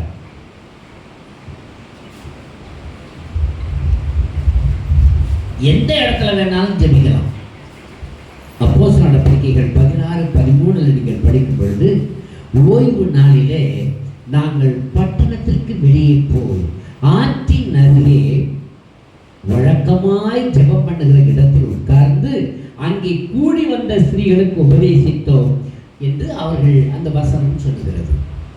அப்படி சொல்லப்பட்ட ஒரு இடத்துல தான் லீவியால் என்று ஒரு பெரிய பணக்கார பெண் ரட்சிக்கப்பட்டார். அல்லேலூயா. இடம் முக்கியம் அல்ல, எந்த இடத்துல ஜெபிக்கிறோங்கிறது முக்கியம் அல்ல, தேவனோடு உறவாடுகிறோமா என்பதுதான் முக்கியம். ஒரு அல்லேலூயா சொல்லுங்க பார்ப்போம். நாங்க ரட்சிக்கப்பட்ட இடத்துல சமயத்துல குழுவா குடி பூம்புகாரெல்லாம் போய் ஜெபிப்போம். எங்க பாஸ்டர் உற்சாகப்படுத்துவாங்க. தரங்கம்பாடி, பூம்புகார் பகுதிகளில் போய் குழுவாய் கூடி நாங்கள் ஜெபிப்போம். அப்படி பூம்புகார் பகுதியில் நாங்கள் கூடி ஜெபித்த பொழுது கிட்டத்தட்ட 10-15 குடும்பங்கள் ரட்சிக்கப்பட்டு அங்கே எங்களுடைய சபை விசுவாசியாக மாறினார்கள். நீங்க எந்த இடத்துல கால் வச்சு ஜெபிக்கிறீங்களோ அந்த இடம் அப்படியே ஆண்டவருக்காக மாற்றப்படும். குழுவா கூடி ஜெபிங்க. பிரச்சனையோட இருந்தாலும் நீங்க ஜெபிங்க. உங்க வாழ்க்கை நரகமா இருக்குது ஆனாலும் நீங்கள் ஜெபியுங்கள்.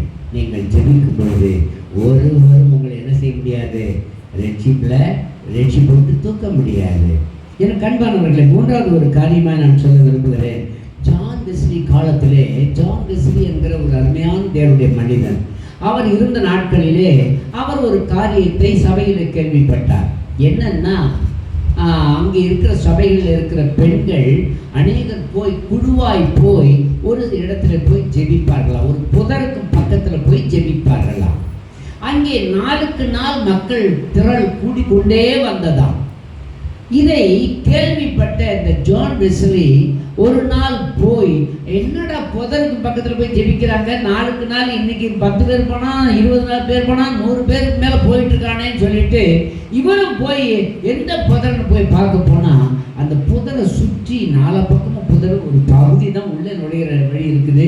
அந்த இடம் முழுவதும் அப்படியே உட்கார்ந்து மண்டி போட்டு ஜெபித்த அந்த சுவடுகள் இருந்துச்சு. இங்க வந்து ஜெபிக்கிறதுனால மக்கள் மாறுறாங்களா, என்ன பெரிய ரட்சிப்புன்னு சொல்லிட்டு ரட்சிக்கப்படாத அந்த மனுஷன் அந்த இடத்துல போய் நான் மண்டி போடுறேன்டான்னு மண்டி போட்டு கிண்டல் அடிச்சுட்டு வந்தாராம். அடுத்த வாரமே அவருக்குள்ள ஒரு பயங்கர பிரச்சனை வந்து சபையில் போய் ரட்சிக்கப்பட்டு உலகமே புகழுகிற ஒரு தேவனுடைய மனுஷனாய் மாறினார்.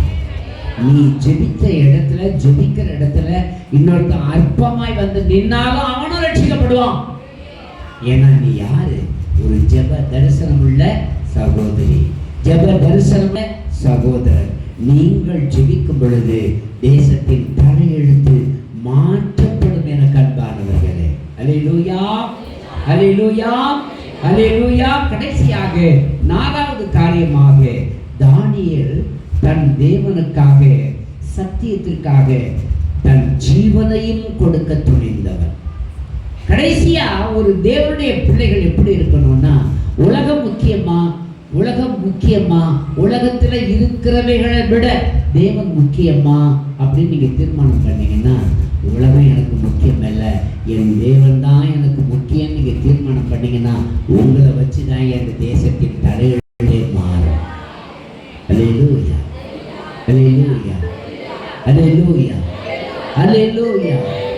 உங்கள் தலையெழுத்தே மாறும். ஆபேலுடைய ரத்தம் இன்றைக்கும் பேசுகிறது. ஆபேலுடைய ரத்தத்தை சிந்தின காயின் கர்த்தரால் சந்திக்கப்பட்டார். ஆபேலுடைய ஜெபம், ஆபேல் அன்றைக்கு பலி செலுத்தினான்.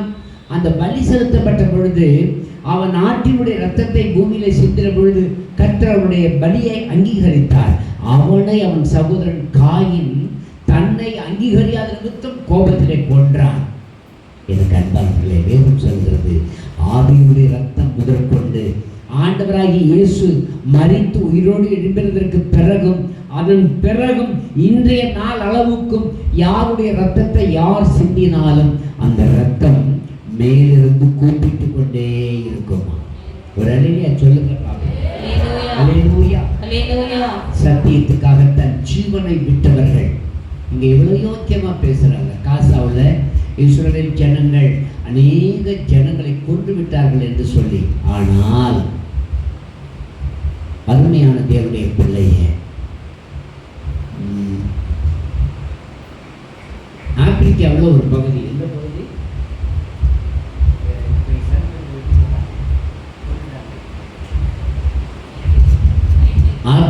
ஆப்பிரிக்காவில் நைஜீரியா என்கிற ஒரு பகுதியில் லட்சக்கணக்கான ரட்சிக்கப்பட்ட கிறிஸ்தவர்களை அங்கிருக்கிற பெயர் இஸ்லாமியர்கள் கொன்று விட்டார்கள்.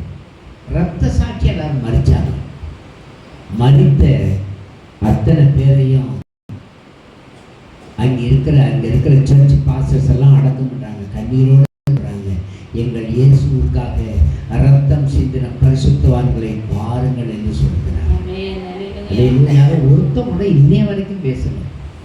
இந்தியாவில் எத்தனை ரட்சிக்கப்பட்ட கிறிஸ்தவர்களை கொன்று போடுகிறார்கள், எத்தனை பேரை அடிச்சு அண்ணாசனப்படுத்துறாங்க. மத்தியில் இருக்கிற ஒரு குடும்பத்தை பார்க்காத பேருங்க, ஒரு 9ங்க அநியாய அக்கிரமம் உள்ளவர்கள் எத்தனை பேர் அடித்து அன்னாசனப்படுத்துகிறார்கள் தெரியுமா? அப்படிப்பட்டவர்களுடைய ரத்தம் ஆண்டவரை நோக்கி கூப்பிடுமா? எப்படி சொல்லி கூப்பிடுமா? என் தகப்பனே, ஏன் என்னை இன்னும் தாமதமா எனக்கு நியாயம் பண்ணாம இருக்கிறீங்கன்னு கேட்குமா? அல்லேலூயா. ஒரு அருமையான பாடல் பாஸ்டர் ஜான் ரவீந்திரநாத் அவர்கள் பாடின பாடல்.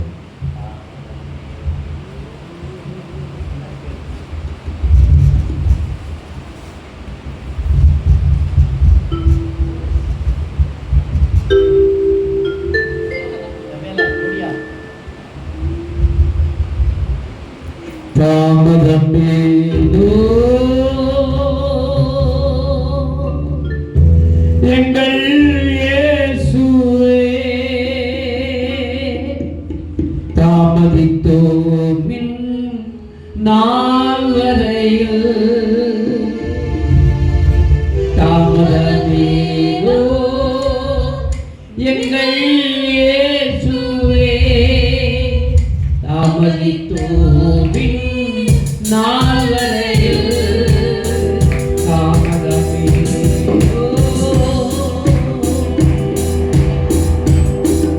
எங்கள் இயேசுவே, தாமதித்தோமின் நாள் வரையில்.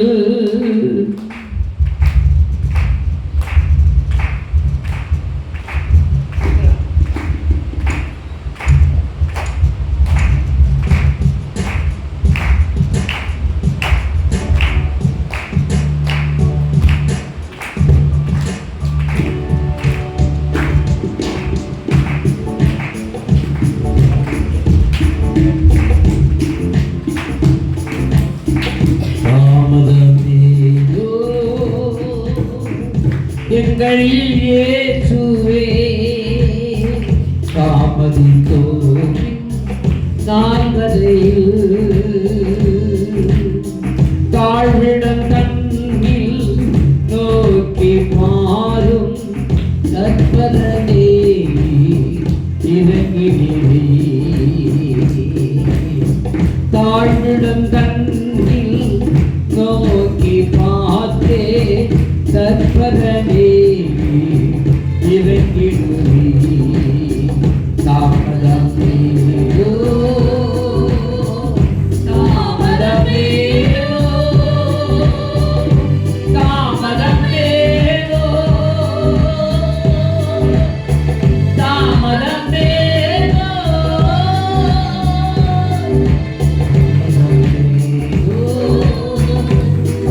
எங்கள் இயேசுவே,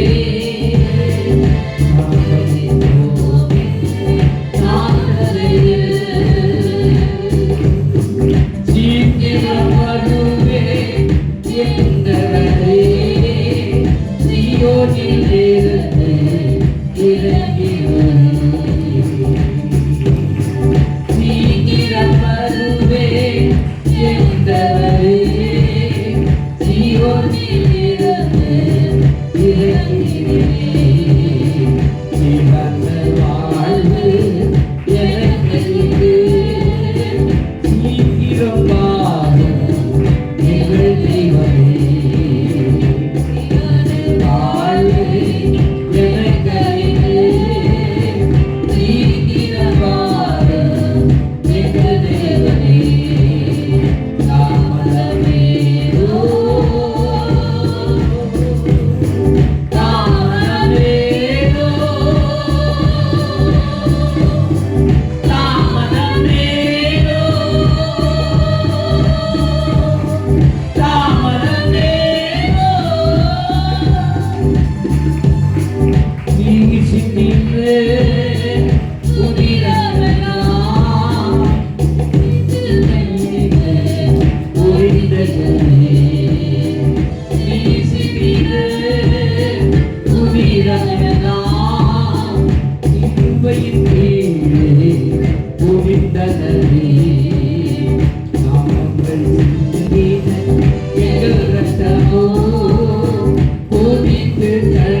பாருங்க, தானியேல் தேவனுக்காக தன் ஜீவனையும் கொடுக்க துணிந்தவன்.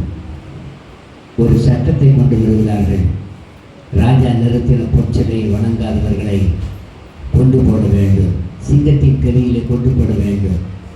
ஆனால் அந்த சத்தியத்தை கேட்ட, அந்த சட்டத்தை கேட்ட இந்த தானியேல் வென்றார். 6வது அதிகாரம் 10வது வசனத்தில் படிக்கும் பொழுது, தானியேல் வென்றார், அந்த பத்திரத்திற்கு கையெழுத்து வைக்கப்பட்டது என்று அறிந்த போதிலும் தன் வீட்டிற்குள்ளே போய் தன் மேல் அறையிலே ஜெருசலேமுக்கு நேராக பலகணிகள் திறந்திருக்க அங்கே தான் முன் செய்து வந்தபடியே 3 வேளையும் முதலாவது தன் தேவனுக்கு முன்பாக முழங்கால் படியிட்டு, 2வது ஜெபம் பண்ணி, 3வது ஸ்தோத்திரம் செலுத்தினான். எல்லா மனிதர்களும் அதை கண்டார்கள்.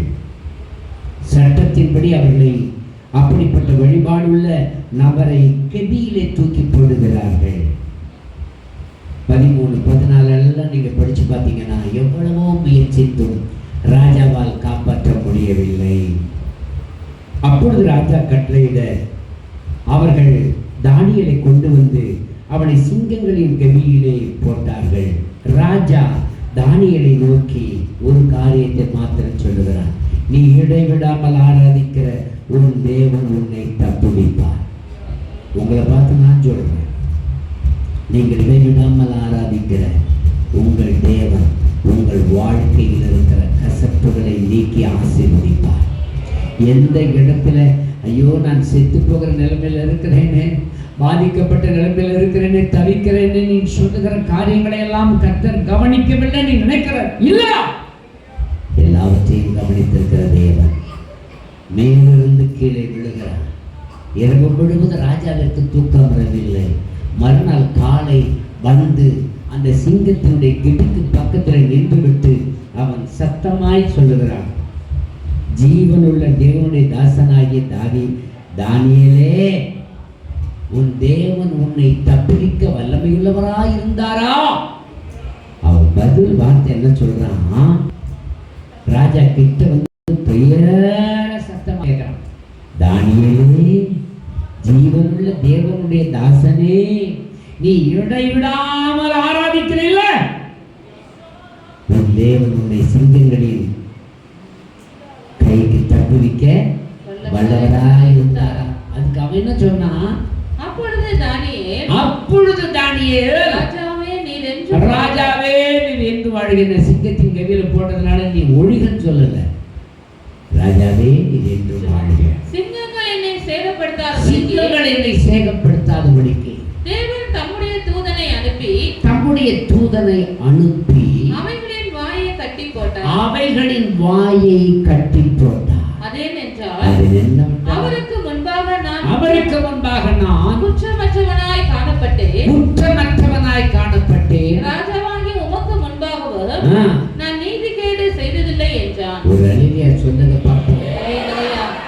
ஆண்டவருக்கு எனக்கும் உறவு நல்லா இருக்கு, பாஸ்டருக்கும் எனக்கும் அவசியம் இல்லைன்னு நினைக்கக்கூடாது. பாஸ்டருக்கும் உனக்கும் உறவு நல்லா இருக்கணும், உனக்கும் தேவனுக்கும் உறவு நல்லா இருக்கணும், உனக்கும் உன் கணவனுக்கும் உறவு நல்லா இருக்கணும், உனக்கும் உன் மனைவிக்கும் உறவு நல்லா இருக்கணும். எப்பொழுதும் நீ சாட்சியா வாழணும். பெற்றோர்களுக்கு பிள்ளைகள் கீழ்ப்படிஞ்சிருக்கணும். இதுதான் பிரமாணம். இதுக்கு கீழ்ப்படுகிறவர்களை தான் கர்த்தர் நேசிக்கிறார். அந்த தானியேல் தன் தேவனுக்கு முன்பாக சத்தியத்திற்காக தன் ஜீவனை கூட விட ஆயத்தமானார். அப்படிப்பட்டவர்களில் ஒருவனாக நீங்கள் இருந்தால் கர்த்தர்களை ஆசீர்வதிப்பார். எத்தனை பேர் நம்புறீங்க? அப்படியே இந்த இடத்துல முழங்கால் படியிடுங்க, ஆண்டவரை நோக்கி சொல்லுங்க, ஆண்டவர்கிட்ட சொல்லுங்க, அல்லேலூயா, ஆண்டவரே என்னை மன்னியும் ஆண்டவரே, சரியான ஜெபம் இல்லை, சரியான துதி இல்லை, சரியான வேத வாசிப்பு இல்லை, என் வாழ்க்கையில் ஒரு நிறைய போராட்டத்துக்கு மத்தியில் நான் நிற்கிறேன். என்னுடைய மனம் நல்லா நொறுங்கி போயிருக்குது. என்னுடைய குடும்ப வாழ்க்கை இப்படி சிதையணுமா நான் தவிக்கிறேன். சிதையில என் அன்பு மகனே, மகளே, உன் வாழ்க்கை சிதையில. உன்னை நேசிக்கிற தேவன் உன்னை நேசிக்கிறார். உனக்காக உன்னுடைய கண்ணீர் உள்ள ஜெபங்களை கவனித்துக் கொண்டிருக்கிறார்.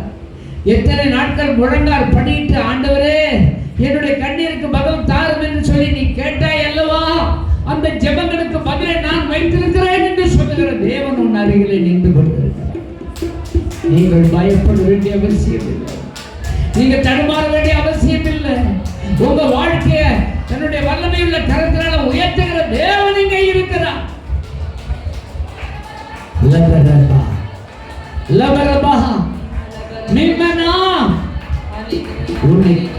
உன் வாழ்க்கையை மாற்றி அமைக்கிற தேவன் அவருக்காக நீ உன்னை ஒப்புக்கொடு. அவருக்காக உன்னை அர்ப்பணி. அவருக்காக உன்னை தாழ்த்தி ஒப்புக்கொடு. அவருக்காக உன்னையே முற்றிலும் ஒப்புக்கொடு. அவரை நோக்கி உன்னை தாழ்த்து.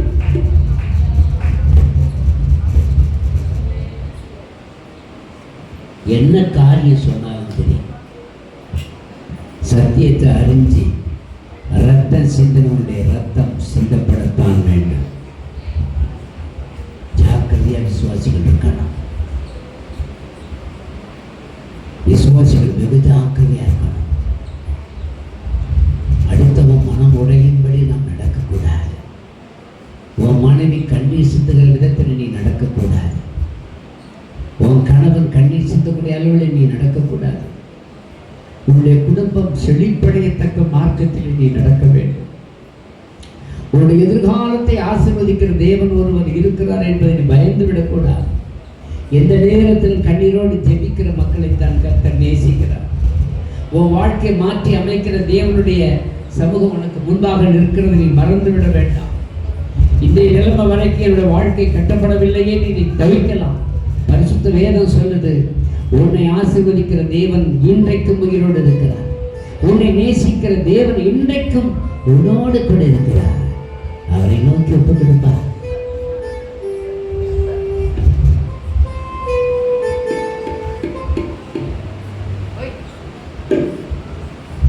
அவரை நோக்கி நீ ஒப்பு கொடு. அவரை நோக்கி அர்ப்பணி.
நீங்கள் அவருக்காய் ஒப்புக் கொடுக்கும் பொழுது உங்களை உயர்த்துகிற தேவன் அவர். அவருக்காக உங்கள் உயிரையும் கொடுக்கும் பொழுது உண்மையான தரிசன தலைவனாய் நீ உயர்த்தப்படுகிறாய். இரண்டு கரத்தில் ஒப்புக் கொடுப்போம். ஏவப்பட்டவர்களில் ஒருவர் சுருக்கமாய் ஜெபிக்கலாம். யாராவது ஒருவர் சீக்கிரமா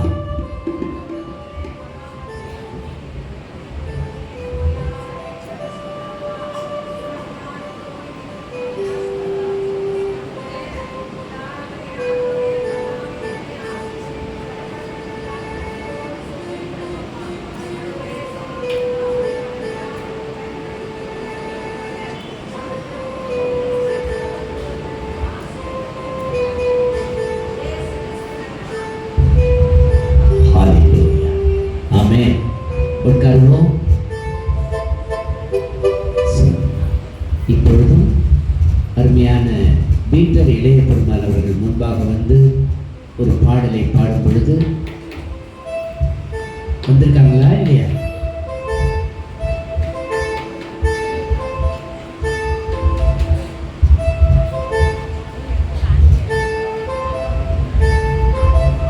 அவர்கள் வந்து காணிக்கைக்காக அவர்கள் பாடுவார்கள். வட இந்திய காணிக்கைக்காக அருமையான தம்பி இஸ்ரவேல் அவர்கள் வந்து ஒரு பாடலை பாடுவார்.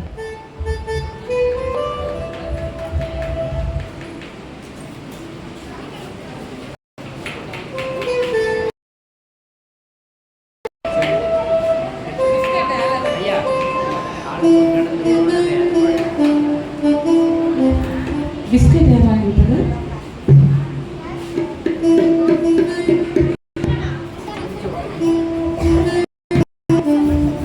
பிள்ளைங்களுக்கு பிஸ்கட் யார் வாங்கி கொடுத்தா?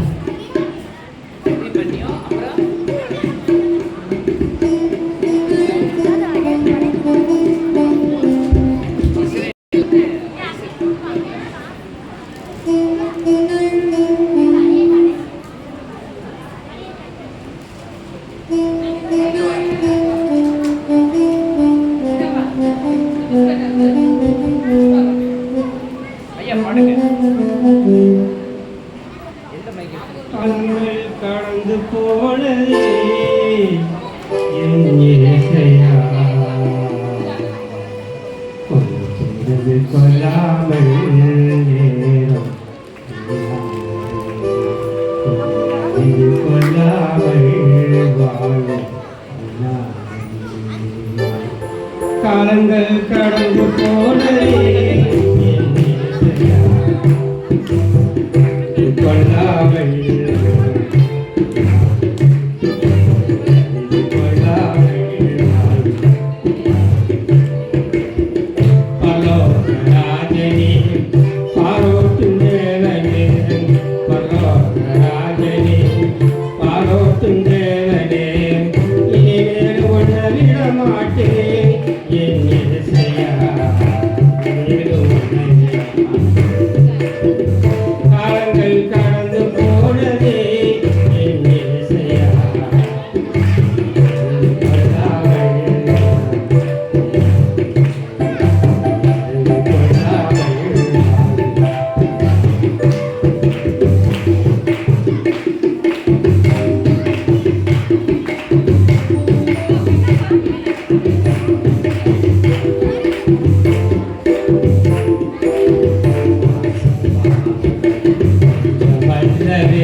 உன்னிடத்திலே நீ செஞ்ச ரத்தத்தினால் பூர்மையாகுவே நீர்வட்ட காய